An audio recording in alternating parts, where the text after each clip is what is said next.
जय Shri Shyam. Welcome back to विदा family. मैं आपके सामने पुरुषोत्तम मास महात्मा अध्याय 13 सुनाने जा रही हूँ। तो शुरू करते हैं गणेश वंदना से। ओम गण गणपताय नमः। जय गुरुदेवाय नमः। ओम नमो भगवते वासुदेवाय।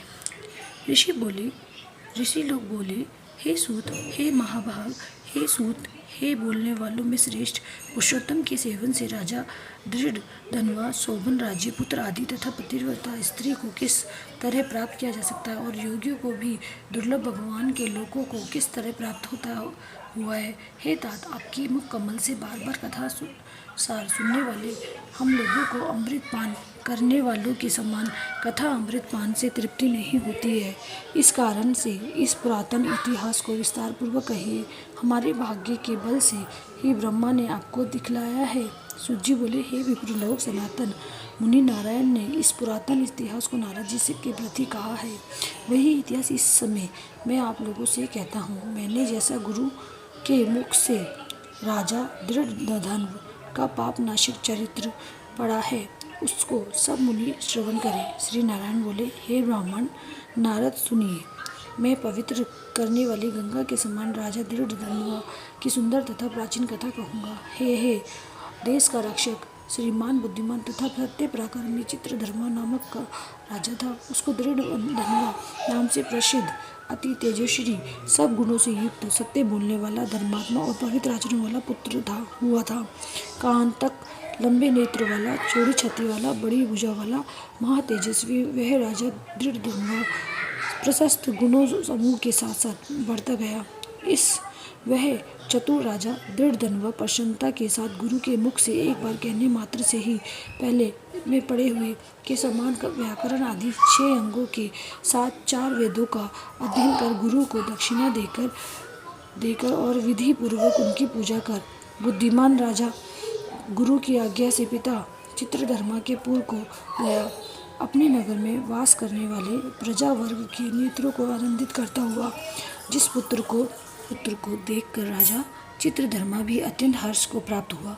पुत्र जवान हो, संपूर्ण धर्म को जानने वाला हो और प्रजा पालन में समर्थ हो, इससे बढ़कर सार शून्य संसार में और क्या है, अर्थात कुछ नहीं है। अब मैं 2 भुजा वाले मूल्यवंशी को धारण करने वाले, प्रसन्न मुख वाले, शांत तथा भक्तों को अभय देने वाले श्री कृष्ण चंद्र की आराधना करता हूँ। जिस तरह ध्रुव, अम्बरीश, शरधाती, ययाति, प्रमुख राजा और शिवी, रंती देव, शशबिंदु, भगीरथ, विश्व, भीष्म, विदुर, दुष्यंत और भरत, पृथु, उत्तानपाद, प्रहलाद, विभीषण, ये सब राजा तथा अन्य राजा लोग भी अनेकों लोगों को त्याग कर इस अनित्य शरीर से पुरुषोत्तम भगवान का आराधन कर नित्य सदा रहने वाले विष्णु पद को चले गए। उसी तरह स्त्री, मकान, पुत्र आदि में स्नेह में बंधन को तोड़कर वन में जाकर हरि का सेवन करना हमारा भी कर्तव्य है। ऐसा मन में निश्चय कर समर्थ राजा दृढ़धनुआ को राज्य का भार देकर स्वयं विरक्त हो शीघ्र पुलह ऋषि के आश्रम को चला गया। वहाँ जाकर संपूर्ण कामनाओं से निष्प्रह हो और भोजन त्याग कर हर समय मन से कृष्णचंद्र का स्मरण करता हुआ तप करने लगा।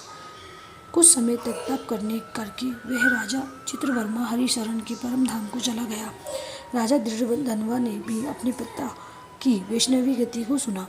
उस समय पिता के परम धाम गमन से हर्ष और वियोग से होने से शोक युक्त राजा दृढ़धनुआ पितृ भक्ति से विद्वानों के वचन में स्थित होकर पारलौकिक क्रिया को करने लगा। नीति शास्त्र में विशारद चतुर राजा दृढ़धनुआ अत्यंत शोभित पवित्र पुष्करावर्तक नगर में राज्य करने लगा। अच्छे स्वभाव वाली विदर्भ राजकन्या की कन्या उसकी स्त्री गुण सुंदरी नाम की थी। पृथ्वी पर रूप में उसके समान दूसरी स्त्री नहीं थी। उस गुण सुंदरी ने सुंदर, चतुर, शुभ आचरण वाले पुत्रों को उत्पन्न किया और संपूर्ण लक्षणों से युक्त चारुमती नामक कन्या को उत्पन्न किया। चित्रवाक, चित्रवाह, मणिमान और चित्रकुंडल नाम वाले वे सभी बड़े मानी शूर अपने अपने नाम से पृथक विख्यात होने लगे। राजा दृढ़धनुआ सर्वगुणी प्रसिद्धि, शांत, दांत, दृढ़ प्रतिज्ञ, रूपवान, गुणवान, वीर, श्रीमान, स्वभाव से सुंदर, 4 वेद और व्याकरण आदि 6 अंगों को जानने वाला, वाग्मी, वाक्चतुर, धनुर्विद्या में निपुण, अरिष्ट वर्ग, काम, क्रोध, लोभ, मोह, मद और मात्सर्य को जीतने वाला और शत्रु समुदाय का नाश करने वाला, क्षमा में पृथ्वी के समान, गंभीरता में समुद्र के समान समता, सम व्यवहार में पिता माँ ब्रह्मा के समान, प्रसन्नता में शंकर के समान, एक पत्नी व्रत, एक ही स्त्री से विवाह करने का व्रत को करने वाले दूसरे रामचंद्र के समान, अत्यंत उग्र पराक्रमशाली दूसरे कार्तिवीर्य सहस्त्रार्जुन के समान था। नारायण बोले, एक समय रात्रि में शयन किए हुए उस राजा दृढ़धनवा को चिंता हुई कि अहो, ये वैभव संपत्ति किस महान पुण्य के कारण हमें प्राप्त हुआ है। ना तो मैंने तप किया, ना तो दान दिया, ना तो कहीं और कुछ हवन किया। मैं उस भाग्योदय का कारण किससे पूछूं? इस प्रकार चिंता करते ही राजा दृढ़धनवा की रात्रि बीत गई और प्रातःकाल ब्रह्म मुहूर्त में उठकर विधि पूर्वक स्नान कर उदय को प्राप्त सत्य सूर्य नारायण का उपस्थान कर भगवान की कला की पूजा कर अर्थात देव मंदिरों में जाकर देवता का पूजन कर ब्राह्मणों को दान देकर तथा नमस्कार करके घोड़े पर सवार हो गया। उसके बाद शिकार खेलने की इच्छा से शीघ्र वन को गया। वहाँ पर बहुत से मृग, वराह, सुअर, सिंह और गवैयों चौरी गाय का शिकार किया। उसी समय राजा दृढ़धनवा के बाण से घायल होकर कोई मृग बाण सहित शीघ्र एक वन से दूसरे वन को चला गया। रुधिर गिरे हुए मार्ग से राजा की भी मृग के पीछे गया, परंतु मृग कहीं झाड़ी में छिप गया और राजा उस वन में उसे खोजता ही रह गया। पिपासा प्यास से व्याकुल उस राजा ने समुद्र के समान एक तालाब को देखा। वहाँ जल्दी से जाकर और पानी पीकर तीर किनारे पर चला आया। वहाँ घनी छाया वाले एक विशाल वट वृक्ष को देखा। उस वृक्ष की जटा में घोड़े को बांधकर राजा वहीं बैठ गया। उसी समय वहाँ पर कोई एक परम सुंदर सुग्गा राजा को मोहित करने वाले तुलना रहित मनुष्यवाणी को बोलता हुआ आया। केवल राजा को बैठे देखकर उसको संबोधित करता हुआ एक ही श्लोक को बार बार पढ़ने लगा कि इस पृथ्वी पर विद्यमान अतुल सुख को देखकर तू तत्व आत्मा का चिंतन नहीं करता तो इस संसार के पार को कैसे जाएगा। बार बार इस श्लोक का राजा दृढ़धनवा के सामने पढ़ने लगा।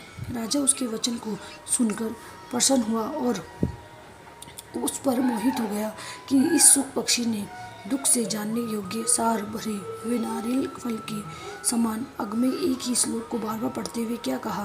क्या यह कृष्ण द्वैपायन वेद व्यास के श्रेष्ठ पुत्र सुखदेव जी तो नहीं है, जो कि कृष्णचंद्र के सेवक मुझको मूढ़ और संसार सागर में डूबा हुआ देखकर राजा परीक्षित के समान कृपा कर उद्धार करने की इच्छा से मेरे पास आए हैं। इस तरह चिंता करते हुए राजा दृढ़धनवा की सेना समीप आ गई और सुख पक्षी राजा को उपदेश देकर स्वयं अंतर्ध्यान होकर लक्षित हो गया। उस सुख पक्षी के वचन को स्मरण करता हुआ राजा अपने पुर में आकर बुलाने पर भी नहीं बोलता है और निद्रा रहित हो उसने भोजन को भी त्याग दिया था। तब एकांत में उसकी रानी ने आकर राजा से पूछा। हे गुण सुंदरी बोली, हे पुरुषों में श्रेष्ठ, ये मन में मलिनता क्यों ही है। हे गोपाल, पृथ्वी के रक्षक, उठिए भोगों को भोगिए और वचन बोलिए। देवता से भी दुख जिसे जानने योग्य उस सुख पक्षी के सत्य वचन का स्मरण करता हुआ रानी गुण सुंदरी के प्रार्थना करने पर भी राजा दृढ़धनवा कुछ नहीं बोला। पति के दुख से अत्यंत पीड़ित वह रानी भी दीर्घ श्वास लेकर अपने स्वामी की चिंता के उत्कट कारण को नहीं जान सकी। इस प्रकार चिंता में मगन राजा का कितना ही समय बीत गया, परंतु संदेह सागर से पार करने वाला कोई भी कारण वे देख न सके। नारद जी बोले, हे मुने, इस तरह चिंता को करते हुए पृथ्वीपति राजा दृढ़धनवा का क्या हुआ सो आप कहे, क्योंकि हे मुने, निर्मल वैष्णव चरित्र थोड़ा भी यदि सुना जाए तो पापों का नाश हो जाता है। इति श्री बृहन्नारदीय पुराणे पुरुषोत्तम मास महात्म्ये 13वां अध्याय संपूर्ण हुआ। हरि शरणम। श्री कृष्णम शरणम मम।